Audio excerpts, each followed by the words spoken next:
ಪಕ್ಷದ ಎಲ್ಲ ನಮ್ಮ ನಾಯಕರುಗಳೇ, ಎಲ್ಲರ ಹೆಸರನ್ನ ಈಗಾಗಲೇ ಜಿಲ್ಲಾ ಕಾಂಗ್ರೆಸ್ ಅಧ್ಯಕ್ಷರು ಹೇಳಿದ್ದಾರೆ. ಎಲ್ಲ ಮಾಧ್ಯಮ ಮಿತ್ರರೇ, ಸ್ನೇಹಿತರೆ,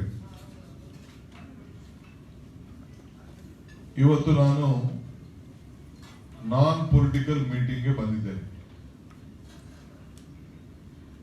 ಮೊಗವೀರ ಸಮಾಜದ ಮೀನುಗಾರರ ಕುಂದುಕೊರತೆಗಳನ್ನ ವಿಚಾರಿಸಲಿಕ್ಕೋಸ್ಕರ ಈ ಪ್ರವಾಸವನ್ನ ಇವತ್ತು ನಾಳೆ ದಕ್ಷಿಣ ಕನ್ನಡ ಮತ್ತು ಉಡುಪಿ ಜಿಲ್ಲೆಯಲ್ಲಿ ಚರ್ಚೆ ಮಾಡಲಿಕ್ಕೆ ಬಂದಿದ್ದೇನೆ. ಬೆಳಗ್ಗೆ ಮಧ್ಯಾಹ್ನ ಬಂದವನೇ ಸೀದಾ ಹೋಗಿ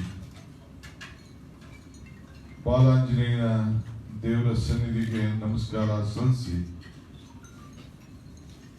ಸುಮಾರು ಎಲ್ಲ ಸಂಘದ ಪ್ರಮುಖರ ಹತ್ರ, ಮೀನುಗಾರರ ಹತ್ರ, ದೋಣಿ ಮಾಲೀಕರ ಹತ್ರ ಎಲ್ಲ ಚರ್ಚೆ ಮಾಡಿ ಒಂದು ಸುತ್ತನ್ನು ಕೂಡ ಆ ಒಂದು ಸಮುದ್ರದ ನದಿಯ ತೀರದಲ್ಲಿ ಏನೇನು ಸಮಸ್ಯೆಗಳಿದೆ, ಏನೇನು ಆಗ್ಬಹುದು, ಏನ್ ಮಾಡಬೇಕಾಗಿದೆ, ಇದೆಲ್ಲ ಕೂಡ ಒಂದು ಅಧ್ಯಯನ ಮಾಡಿ ನಾನೇ ಕಣ್ಣಲ್ಲಿ ಪ್ರತ್ಯಕ್ಷವಾಗಿ ನೋಡಿ ನನ್ನ ಕಿವಿಯಲ್ಲೇ ಕೇಳ್ಕೊಂಡು ಇಲ್ಲಿ ಬರಕ್ಕಿನ ಮುಂಚಿತವಾಗಿ ಒಂದು ವರದಿ ಕೂಡ ನಾನು ಪಡ್ಕೊಂಡಿದ್ದೆ. ಈ ಹಿನ್ನೆಲೆಯಲ್ಲಿ ಅವ್ರನ್ನ ಭೇಟಿ ಮಾಡಬೇಕು ಅಂತ ಹೇಳಿ ಬಂದು ಯಾವ ನಮ್ಮ ಪಕ್ಷದ ಚಿಹ್ನೆನೂ ಕೂಡ ಹಾಕಿಸ್ದೆ. ನಾವು ಯಾರು ಸ್ಟೇಜ್ ಮೇಲೆ ಯಾವ ನಮ್ಮ ಕಾರ್ಯಕರ್ತರು ಕೂಡ ಇಟ್ಕೊಳ್ದೆ, ಬರೀ ಅವ್ರ ಹತ್ರ ಮಾತ್ರ ಇಟ್ಕೊಂಡು ಚರ್ಚೆ ಮಾಡಿ ಇಲ್ಲಿಗೆ ಬಂದಿದ್ದೇನೆ. ಅದಾದ್ಮೇಲೆ ಮಾತಾಡ್ತೀನಿ ನಾನು. ಆದ್ರೆ ಮಂಗಳೂರಿನಿಂದ ಒಂದು ರಾಜ್ಯಕ್ಕೆ ಯಡಿಯೂರಪ್ಪನವ್ರಿಗೆ ಕೆಲವು ವಿಚಾರ ಹೇಳಬೇಕು ಅಂತ ಹೇಳಿ ನಾನು ಬಯಸ್ತಾ ಇದ್ದೇನೆ. ನೀವು ನ್ಯಾಷನಲ್ ರಿಪೋರ್ಟರ್ಸ್ ಅಷ್ಟೇ ಬಹಳ ಪ್ರಭುತ್ವವನ್ನು ಹೊಂದಂತ ಮಾಧ್ಯಮ ಸ್ನೇಹಿತರು. ನೀವು ಮೇಕೆದಾಟು ವಿಚಾರದಲ್ಲಿ ಇಡೀ ನಮ್ಮ ರಾಜ್ಯಕ್ಕೆ, ಬೆಂಗಳೂರಿಗೆ ಬಹಳ ಇಂಪಾರ್ಟೆಂಟ್ ಯೋಜನೆ. ಹಿಂದೆ ನಮ್ಮ ಸರ್ಕಾರ ಇದ್ದಾಗ ಅದನ್ನ ಮಾಡಬೇಕು ಅಂತ ಹೇಳಿ ಆ ಯೋಜನೆನ ತೆಗೆದುಕೊಳ್ಬೇಕು ಅಂತ ಹೇಳಿ ನಾನು ಇರಿಗೇಷನ್ ಮಿನಿಸ್ಟರ್ ಆಗಿದ್ದಾಗ ಕೂಡ ಮತ್ತು ಎಂ.ಬಿ. ಪಾಟೀಲ್ ಅವರು ಮಂತ್ರಿ ಆಗಿದ್ದಾಗ ಅದಕ್ಕೆ ಕಂಪ್ಲೀಟ್ ಪ್ಲಾನ್ ಆಫ್ ಆಕ್ಷನ್ ಎಲ್ಲ ಕೂಡ ತಯಾರು ಮಾಡಿ ನಾವು ಕೇಂದ್ರ ಸರ್ಕಾರಕ್ಕೆ ಕಳಿಸ್ಕೊಟ್ಟಿದ್ದು. ಮಧ್ಯದಲ್ಲಿ ಅದು ಎನ್ವೈರನ್ಮೆಂಟ್ ಕ್ಲಿಯರೆನ್ಸ್ಗೆ ಹೋಗಿತ್ತು.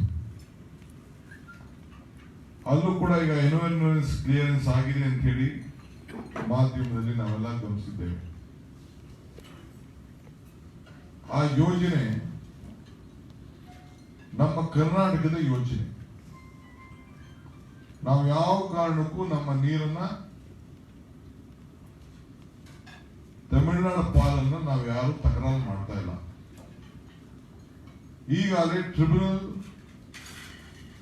ನಮ್ಮ KRS ಡ್ಯಾಮ್ನ ಜವಾಬ್ದಾರಿಯನ್ನ ತೆಗೆದುಕೊಂಡಿದೆ. ಅವ್ರಿಗೆ ನೀರು ಬಿಡಬೇಕು ಅಂತ ಹೇಳಿ ಅವ್ರ ಹಕ್ಕಿದೆ. ಆ ಹಕ್ಕಿನಲ್ಲಿ ನಾವು ಯಾರು ಕೂಡ ತಕರಾರು ಮಾಡ್ತಾ ಇಲ್ಲ. 1 ಎಕರೆ ನೀರನ್ನು ಕೂಡ, 1 ಎಕರೆ ಜಮೀನನ್ನು ಕೂಡ ತಮಿಳುನಾಡಲ್ಲಿ ಅಕ್ವಿಷನ್ ಆಗ್ತಾ ಇಲ್ಲ.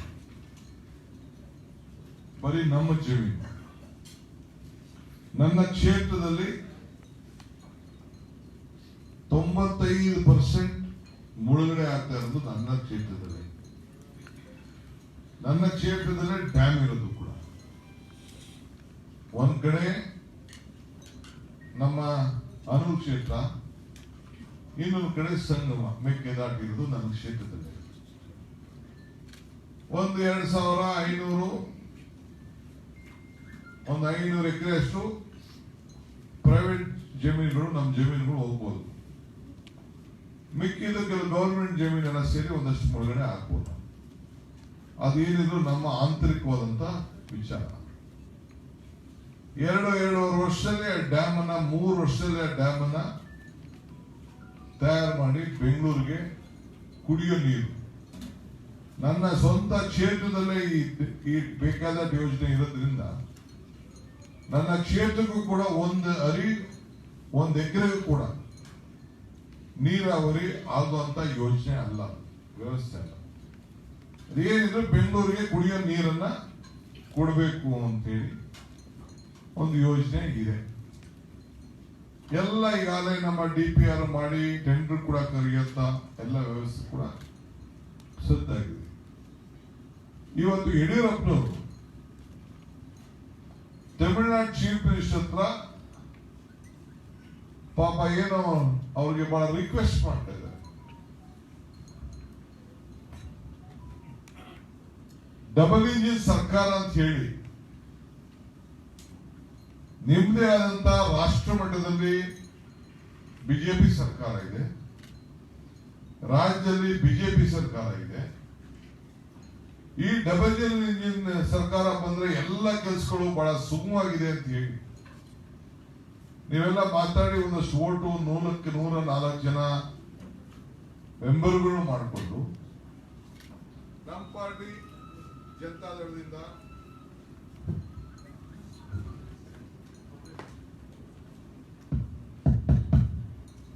ನಮ್ಮ ಪಾರ್ಟಿ ಕಾಂಗ್ರೆಸ್ ಪಾರ್ಟಿ ಜನತಾದಳದಿಂದ 3 ಜನ, ನಾಮನಾಥದಿಂದ 14 ಜನ ಕೂಡ ಕರ್ಕೊಂಡು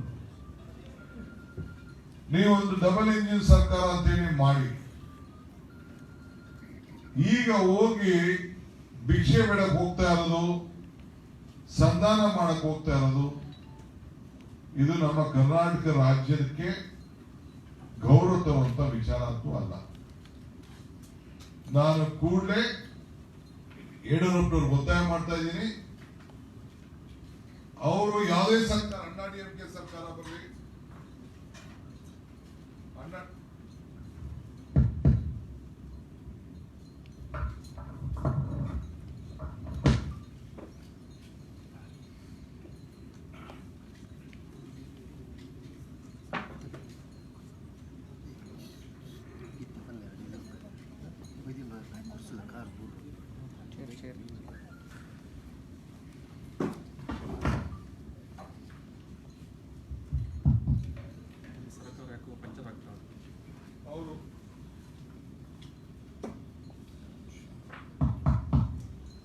ಅವರು DMK ಸರ್ಕಾರ ಇರಲಿ, DMK ಸರ್ಕಾರ ಇರಲಿ, ಅವರ ರಾಜ್ಯದ ವಿಚಾರ ಬಂದಾಗ ಅವರೆಲ್ಲ ಒಂದೇ. ಅವ್ರಿಗೇನು ಲಾಸ್ ಏನಾಗುದಿಲ್ಲ. ಅವ್ರಿಗೆ ಜಗಳ ಮಾಡದೆ ಒಂದು ಮೊದಲಿಂದ ಕೂಡ ಬಂದಿದೆ. ನಮ್ಗೆ ಅನುಮತಿ ಕೊಡೋಕೆ ಆಗುದಿಲ್ಲ ಅಂತಾನೆ ಹೇಳ್ಕೊಂಡು ಬರ್ತಾ ಇದ್ದಾರೆ. ನಾವೆಲ್ಲ ಹಿಂದೆ ಎಲ್ಲ ಅವ್ರಿಗೆ ರಾಜ್ಯದ ಪರವಾಗಿ ಕೇಳ್ಕೊಂಡಿದ್ದಾಗಿದೆ, ಕೋಆಪರೇಟ್ ಮಾಡಿ, ನಿಮ್ಮ ನೀರನ್ನು ನಾವು ತಡೆದಿಲ್ಲ, ಸೆಂಟ್ರಲ್ ಅವ್ರ ಕೈಲೇ ಈಗಾಗಲೇ ಆ ವ್ಯವಸ್ಥೆ ಇದೆ ಅಂತ ಎಲ್ಲ ಹೇಳಿದ್ದೇವೆ. ಅವ್ರು ಯಾವ ಕಾರಣಕ್ಕೂ ಅದಕ್ಕೆ ಒಪ್ಪುದಿಲ್ಲ. ಹಿಂಗಿರುವಾಗ ಯಡಿಯೂರಪ್ಪನವ್ರಿಗೆ ನಾನು ಒತ್ತಾಯ ಮಾಡ್ತಿರೋದು, ನಿಮ್ಗೆ ರಾಜಕೀಯ ಬದ್ಧತೆ ಇರಬೇಕು, ಈ ರಾಜ್ಯದ ಹಿತವನ್ನು ಕಾಪಾಡಬೇಕು, ಪಕ್ಷಾತೀತವಾಗಿ ನಾವು ನಿಮ್ಮ ಜೊತೆ ನಿಲ್ತೇವೆ, ನಿಮ್ಗೆ ಬೆಂಬಲ ಕೊಡ್ತೇವೆ, ನೀವು ಮೊದಲು ಟೆಂಡರ್ ಕರೆದ್ಬಿಟ್ಟು ಆ ಕೆಲಸನ ಪ್ರಾರಂಭ ಮಾಡಬೇಕು ಅಂತೇಳಿ ಒತ್ತಾಯ ಮಾಡ್ತಾ ಇದ್ದೀವಿ. ಯಾರು ಕೇಳ್ಬಿಟ್ಟು ಮಸಾಲೆ ಅರಿ ಅಂತದಲ್ಲ, ಇದು ಕೋಳಿ ಕೇಳ್ಬಿಟ್ಟು ನಾವು ನಮ್ಮ ರಾಜ್ಯದಲ್ಲಿ ನಮ್ಮ ಹಣ, ನೀವು ಯಾರು ಸೆಂಟ್ರಲ್ ಗೌರ್ಮೆಂಟ್ ಇಂದ ಏನು ಹಣ ಕೇಳಬೇಕಾದ ಅವಶ್ಯಕತೆ ಇಲ್ಲ. ಇದಕ್ಕೆ ನಮ್ಮ ರಾಜ್ಯದ ಹಣ, ನಮ್ಮ ಹಣ, ನಮ್ಮ ಭೂಮಿ, ನಮ್ಮ ನೀರು, ನಮ್ಮ ನೀರು, ನಮ್ಮ ಭೂಮಿ, ನಮ್ಮ ಹಣ, ನಮ್ಮ ಜಾಗ. ಈಗಿರುವಾಗ ಸುಪ್ರೀಂ ಕೋರ್ಟ್ ಅಲ್ಲೂ ಕೂಡ ಅನೇಕ ಜಡ್ಜ್ಮೆಂಟ್ಗಳಿದೆ. ನಿಮ್ಮ ರಾಜ್ಯಕ್ಕೆ ಸಂಬಂಧಪಟ್ಟಂತೆ ಇರುವಂತ ಸಂದರ್ಭದಲ್ಲಿ ಯಾವ ಪರ್ಮಿಷನ್ ಬೇಕಾಗಿಲ್ಲ ಅಂತೇಳಿ 5 ಮಂತ್ ಜಡ್ಜ್ಮೆಂಟ್ ಕೂಡ ಇದೆ. ಸೊ ಹಿಂಗಿರುವಂತ ಸಂದರ್ಭದಲ್ಲಿ ಕೂಡಲೇ ಆ ಯೋಜನೆಯನ್ನ ತೆಗೆದುಕೊಳ್ಬೇಕು, ಟೆಂಡರ್ನ ಕರೀಬೇಕು. ಏನಾದ್ರು ಕ್ಲಿಯರೆನ್ಸ್ ಮತ್ತೊಂದೇನಾದ್ರು ಇತ್ತು ಅಂತಂದ್ರೆ ನಿಮ್ಮ ಸರ್ಕಾರ ನಿಮ್ಮ ಕೈಯಲ್ಲಿದೆ. ತಮ್ಮ ಪ್ರೈಮ್ ಮಿನಿಸ್ಟರ್ ಇದ್ದಾರೆ, ತಮ್ಮ ಪಕ್ಷ ಆಡಳಿತದಲ್ಲಿದೆ. ಆ ಕೆಲಸ ಮಾಡಬೇಕು ಅಂತ ಹೇಳಿ ನಾನು ಒತ್ತಾಯವನ್ನ ಈ ಸಂದರ್ಭದಲ್ಲಿ ನಾನು ಮಾಡ್ತಾ ಇದ್ದೇನೆ. ಅದು ಬಿಟ್ಟು ನಿನ್ನೆ ಹೋಗಿ ಮಾತುಕತೆಗೆ ಇದು ಯಾವ ನಂಟಿಸ್ತಾನ ಏನಿಲ್ಲ. ರಾಜಕಾರಣದಲ್ಲಿ ಅವರೆಷ್ಟೇ ನಾವು ಹೇಳಿದ್ರು ಕೂಡ ಯಾವ ಪಕ್ಷನೇ ಇರಲಿ, ಹಿಂದೆ ಅಣ್ಣಾ DMK ಇದ್ದಾಗ ಕೂಡ ನಾವು ಪ್ರಯತ್ನ ಮಾಡಿದ್ದೇವೆ, ಕಾಗದ ಬರೆದಿದ್ದೇವೆ, ಎಲ್ಲ ಮಾಡಿದ್ದೇವೆ. ಸೆಂಟ್ರಲ್ ಮಿನಿಸ್ಟರ್ ಕೂಡ ನನಗೆ ಏನ್ ಹೇಳಿದ್ದಾರೆ, ಬಿಜೆಪಿ ಮಿನಿಸ್ಟರ್ ಏನ್ ಮಾತಾಡಿದ್ದಾರೆ ಅಂತ ಕೂಡ ನನಗೆ ಅರಿವಿದೆ.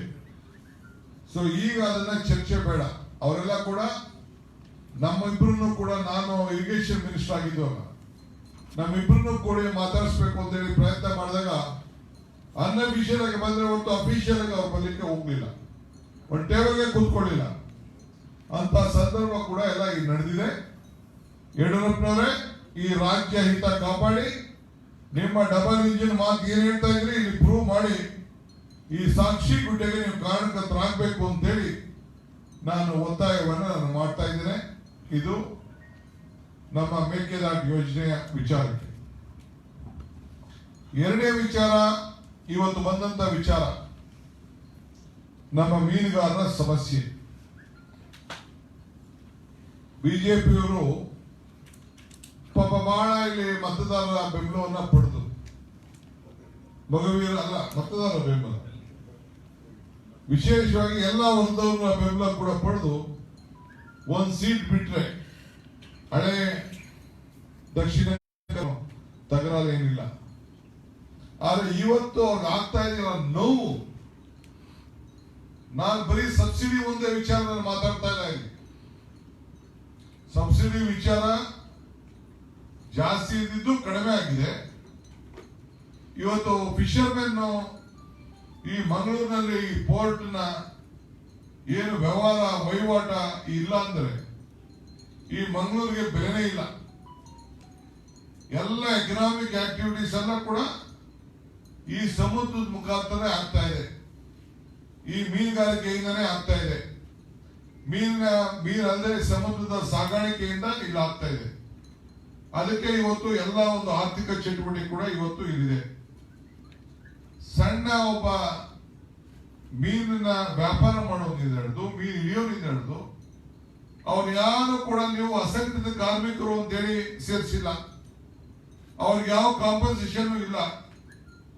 ಸಬ್ಸಿಡಿ ಅಂತೂ ಬರೀ ಕೆಲವರು ಮಾತ್ರ ಅನೌನ್ಸ್ಮೆಂಟ್ ಮಾಡಿದ್ರಿ, ಅದು ಕೂಡ 4 ತಿಂಗಳಿಂದ ಆ ಸಬ್ಸಿಡಿ ಇಲ್ಲ.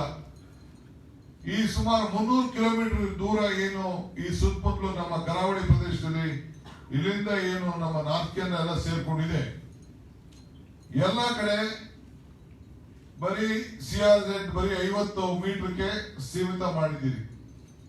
ಅದೇ ಮಂಗಳೂರಿನಲ್ಲಿ, ಇದು ಗೋವಾನಲ್ಲಿ ಮತ್ತು ಕೇರಳದಲ್ಲಿ 150 ಮೀಟರ್ ಅಲ್ಲಿಲ್ಲ, ಇಲ್ಲಿ 150 ಮೀಟರ್ ಮಾಡಿದ್ದೀರಿ. ಅಲ್ಲಿ 50 ಮೀಟರ್ ಇದೆ. ಕೇರಳ ಎಷ್ಟಿದೆ, ಗೋವಾಲ್ ಏನಿದೆ ಅಷ್ಟೇ ಈ ರಾಜ್ಯದಲ್ಲೂ ಕೂಡ ನೀವು ಇಡಬೇಕು. ಇದು ಕೇಂದ್ರ ಸರ್ಕಾರ ಕಾನೂನು, ರಾಜ್ಯ ಸರ್ಕಾರ ಕಾನೂನು. ಇವನ್ನೆಲ್ಲ ಕೂಡ ಯಾರು ಈ ಸಮುದ್ರದ ಪಕ್ಕದಲ್ಲಿ ಯಾರು ಬದುಕ್ತಾ ಇದ್ದಾರೆ ಅವರೆಲ್ಲ ಸಾವಿರಾರು ವರ್ಷದಿಂದ ಇದ್ದಾರೆ. ಸೊ ಈಗೇನು ಯಾವ ಹೊಸ ಕಾನೂನು ಕೂಡ ಇಲ್ಲಿ ಅವಶ್ಯಕತೆ ಇಲ್ಲ. ಸೊ ಹಿಂಗೆ ಆಮೇಲೆ ಅವನು ಸಾಲ ತೆಗೆದುಕೊಳ್ಬೇಕಾದ್ರೆ ಎಲ್ಲ ಮಂಡಲ ಮಕ್ಕಳು, ರೈತರು, ಬೇರೆ ಬೇರೆ ಸಮಾಜದವರು ಆಸ್ತಿ ಪಾಸ್ತಿಗಳೆಲ್ಲ ಕೇಳ್ತಾರೆ. ಅವನು ಸಮುದ್ರದಲ್ಲಿ ಯಾವ ಆಸ್ತಿ ಅವನು ತೋರ್ಸಕ್ ಆಗ್ತದೆ? ಏನಾದ್ರು ಜಮೀನು ಸಮುದ್ರದಲ್ಲಿ ಹೊಲ ಉಳೋನ್ಗೆ ಭೂಮಿಯಿಂದ ನಾವು ಕೊಟ್ಟು ಅವನು ಸಮುದ್ರದಲ್ಲಿ ಈಜವನ್ಗೆ, ಮೀನ್ ಹಿಡಿಯೋನ್ಗೆ, ಮೀನ್ ತರೋನ್ಗೆ ಅವನಿಗೇನೋ ನಾವು ಪಟ್ಟೆಯನ್ನು ಕೊಟ್ಟಿದೀವ? ಏನು ಕೊಟ್ಟಿಲ್ಲ. ಸರ್ಕಾರವೇ ಗ್ಯಾರಂಟಿ ಆಗ್ಬೇಕು. ಅವನೆಲ್ಲ ಸಾಲಗಳು ಕೂಡ ಗವರ್ಮೆಂಟೇ ಗ್ಯಾರಂಟಿ ಆಗಿ ಅವನಿಗೆ ಹಣವನ್ನ ಕೊಡಿಸುವಂತ ಕೆಲಸವನ್ನ, ಬ್ಯಾಂಕ್ಗಳಲ್ಲಿ ಹಣವನ್ನ ಕೊಡಿಸುವಂತ ಕೆಲಸ ಆಗ್ಬೇಕು. ಹೀಗೆ ಬೇಕಾದಷ್ಟು ಅವನ ಸಮಸ್ಯೆಯನ್ನು ನಾನು ಗಮನಿಸಿದ್ದೇನೆ. ಇನ್ನ ಕೆಲವು ವಿಚಾರಗಳಿದೆ, ಅದೆಲ್ಲ ನಾಳೆ ನಾನು ಉಡುಪಿಯವರ ಹತ್ರ ನಾನು ಮಾತಾಡಿ ಕೂಡಲೇ ಸಬ್ಸಿಡಿಯನ್ನ ಕೊಡಬೇಕು, ರಿಲೀಸ್ ಮಾಡಬೇಕು. CRS ಝೋನು ತಮಿಳುನಾಡಲ್ಲಿ ಏನಿದೆ, ಇದು ಕೇರಳ ಏನಿದೆ, ಗೋವಾ ಏನಿದೆ, ಅದೇ ಪ್ರಕಾರ 50 ಮೀಟರ್ಗೆ ನಿಗದಿ ಮಾಡಬೇಕು. ಸಾಲವನ್ನ ಗೌರ್ಮೆಂಟ್ ಗ್ಯಾರಂಟಿ ಆಗಬೇಕು. ಮತ್ತು ಬೇರೆ ಬೇರೆ ಸ್ಕೀಮ್ಸ್ ಕೆಲವಿದೆ, ಅದನ್ನು ನಾನು ಉಡುಪಿ ಮಾಧ್ಯಮದವ್ರ ಮುಂದೆ ನಾನು ಮಾತಾಡ್ತೇನೆ. ಇನ್ನೇನಾದ್ರು ತಾವೇನಾದ್ರು ತಮ್ದೇನಾದ್ರು ಪ್ರಶ್ನೆಗಳಿತ್ತು ಅಂದ್ರೆ ಈ ಮೀನುಗಾರರ ವಿಚಾರದಲ್ಲಿ ತಾವೇನಾದ್ರು ಇತ್ತು ಅಂದ್ರೆ ತಾವು ಕೇಳ್ಬೋದು.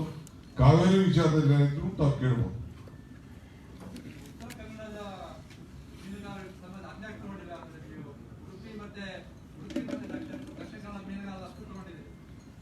ನಾನು ಫುಲ್ ಕೋಸ್ಟಲ್ ಬೆಲ್ಟ್ ಫುಲ್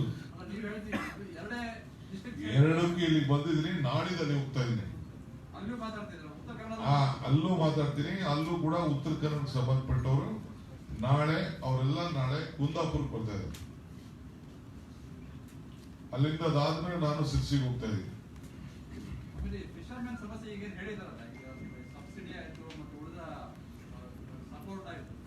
ಈ ಸಮಸ್ಯೆ ಹಿಂದಿನಿಂದನೂ ಇದೆ.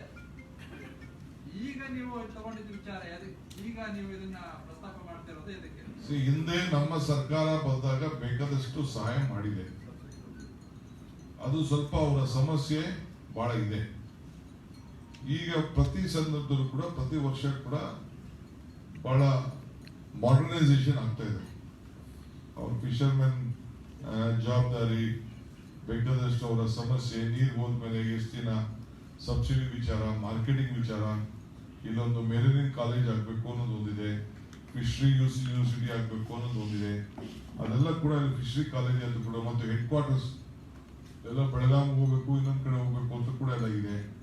ಅದೆಲ್ಲ ಕೂಡ ವಿಚಾರವನ್ನ ನನ್ನ ಗಮನಕ್ಕೆ ತಂದಿದ್ದಾರೆ. ಕೆಲವು ಮಾತ್ರ ತಮ್ಮ ಮುಂದೆ ನಾನು ಪ್ರಸ್ತಾವನೆ ಮಾಡಿದ್ದೀನಿ. ಮಿಕ್ಕಿದ್ದು ಉಡುಪಿಯವ್ರ ಹತ್ರ, ಕುಂದಾಪುರದವ್ರ ಹತ್ರ ಮಾತಾಡ್ಬಿಟ್ಟು ಅಲ್ಲೂ ಕೂಡ ನಾನು ಇದೇ ರೀತಿ ಸಭೆಗಳನ್ನ ಇವತ್ತು ಯಾವ ರೀತಿ ಸಭೆ ಮಾಡಿದ್ದೇನೆ ಆ ರೀತಿ ಸಭೆ ಮಾಡಿದ್ದೇನೆ. ಆ ಸಭೆ ಆದ ನಂತರ ಅಲ್ಲೂ ಕೂಡ ಕೆಲವು ವಿಚಾರವನ್ನ ಪ್ರಸ್ತಾವನೆ ಮಾಡ್ತೀನಿ. ಈಗ ಕಾಂಗ್ರೆಸ್ನ ರಾಷ್ಟ್ರೀಯ ನಾಯಕರಾದ ರಾಹುಲ್ ಗಾಂಧಿ ಅವರು ಕೇರಳದ ಚುನಾವಣೆ ಸಂದರ್ಭದಲ್ಲೂ ಕೂಡ ಇದೇ ರೀತಿಯಾದಂತಹ ಒಂದು ಮೀನುಗಾರರ ಸಮಸ್ಯೆ ಬಗ್ಗೆ ಆಲಿಸಿದ್ರು. ಸೊ ಅದೇನು ನಿರೀಕ್ಷಿತ ಲಾಭ ತಂದು ಕೊಡ್ಲಿಲ್ಲ ಕೇರಳದಲ್ಲಿ.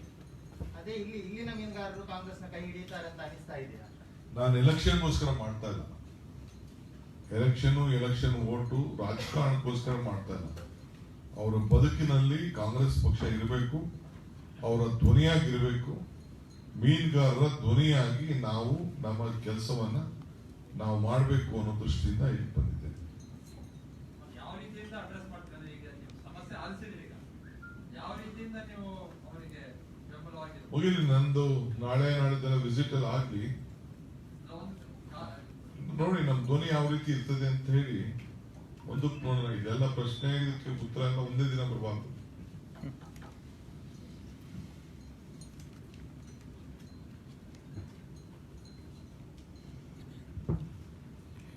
ಇದೆಯಾ ಮೇಕೆದಾಟು ಸಂಬಂಧಪಟ್ಟಂಗೆ ಹಿಂದೇನೋ ನೀವು ಹೇಳಿದ್ರೆ ಅಂದ್ರೆ ಈ ಚೇಂಜ್ ನೀವು ಪ್ರೆಸ್ ಮಾಡೋಕೆ ಈಗ ಹಿಂದೇನೋ ಯಡಿಯೂರಪ್ಪ ಅವರು ಏನು ಮಾಡಿದಾರಲ್ಲ, ಹಿಂದೇನೋ ನೀವು ಮಾಡಿದ್ರಿ ಅಂತ ಹೇಳಿದ್ರೆ ನಿಮ್ಮ ಸರ್ಕಾರ ಇದ್ದಾಗೂ ನೀವು ಮಾತಾಡಿದ್ರಿ.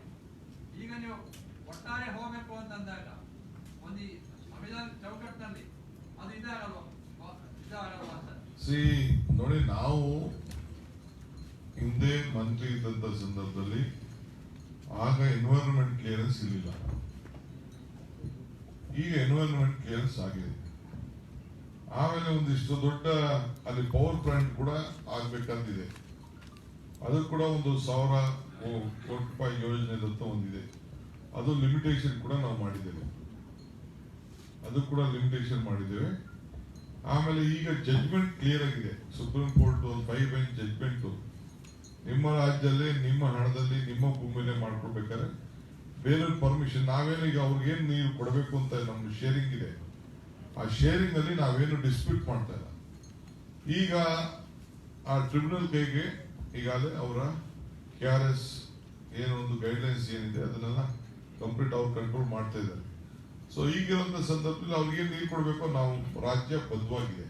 ಅದನ್ನ ಹಿಂದೇನು ಹೇಳಿದೀವಿ, ಇವತ್ತು ನಮ್ಮ ರಾಜ್ಯದಲ್ಲಿ ಅದ್ರ ಡಿಸ್ಪ್ಯೂಟ್ ಇದೆ. ಸೊ ನಾವು ಇದ್ರ ಕಟ್ಟಕ್ಕೆ ಏನಕ್ಕೆ ತಗರಾಲ್ಬೇಕು, ಅವ್ರ ಹತ್ರ ಏನ್ ಕೇಳಿ ಮಾಡೋಂತ ಪ್ರಶ್ನೆ ಇಲ್ಲ.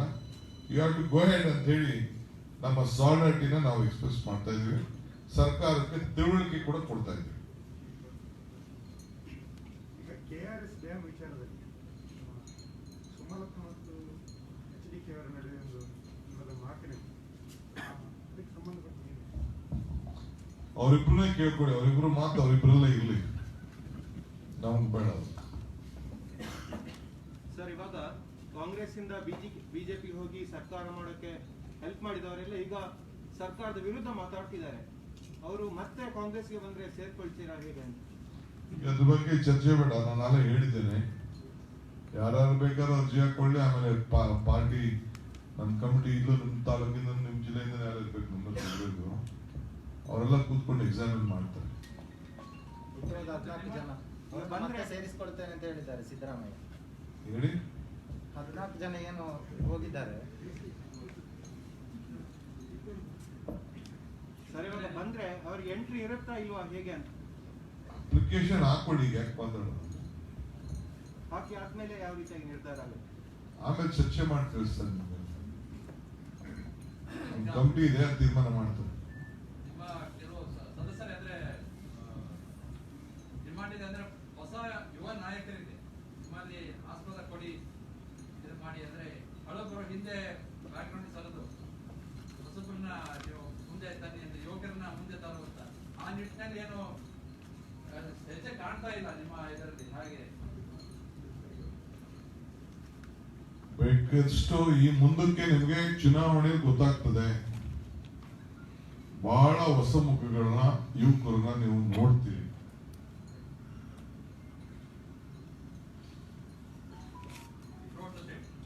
ಖಂಡಿತ ಎಲ್ಲ ಜವಾಬ್ದಾರಿಗಳು ಕೂಡ ಅವ್ರು ಕೊಡ್ತೀವಿ. ತಾಲೂಕ್ ಪಂಚಾಯತ್ ಚುನಾವಣೆ ಬಗ್ಗೆ, ತಾಲೂಕ್ ಪಂಚಾಯತ್ ಜಿಲ್ಲಾ ಪಂಚಾಯತ್ ಈ ಯೋಗೀಶ್ವರ್ ಹೇಳಿಕೆ ಕೊಟ್ಟಿದ್ದಾರೆ. ಈ ಬಿಜೆಪಿ ಸರ್ಕಾರದವರು ಕುಮಾರಸ್ವಾಮಿ ಅವರಿಗೆ ಬೇಕಾದ ಹಾಗೆ ಈ ಮೀಸಲಾತಿ ಮಾಡಿದ್ದಾರೆ ಅಂತ, ನಿಮ್ಮ ಕಮೆಂಟ್ ಏನದಕ್ಕೆ? ಬಿಜೆಪಿ ಅವ್ರು ಕೇಳ್ಕೊಳ್ಳಿ, ನನಗೆ ಗೊತ್ತಿಲ್ಲ.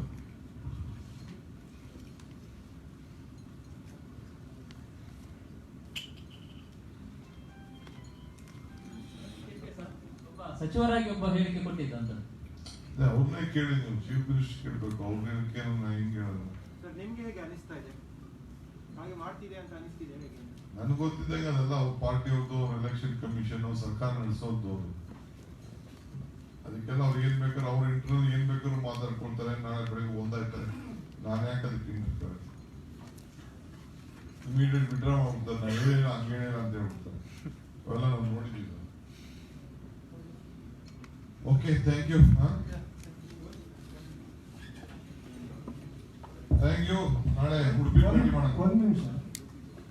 ಈಗ ನಿಮ್ಮ ಪಕ್ಷದಲ್ಲಿರುವಂತಹ ಕೆಲವು ನಾಯಕರುಗಳಿಗೆ ಮುಖ್ಯಮಂತ್ರಿ ಇದ್ರ ಬಗ್ಗೆನೇ ಜಾಸ್ತಿ ಕಮೆಂಟ್ ಮಾಡ್ತಾ ಇದ್ದಾರೆ. ಅದ್ರ ಬಗ್ಗೆ ಏನಾದರೂ ಚರ್ಚೆ ಆಗಿದೆಯಾ? 2023 ಮಾತಾಡೋಣ. ಅಲ್ಲ, ಈಗಲೇ ಮಾತಾಡ್ತಿದ್ದಾರೆ. Thank you. ಎಲ್ಲರಿಗೂ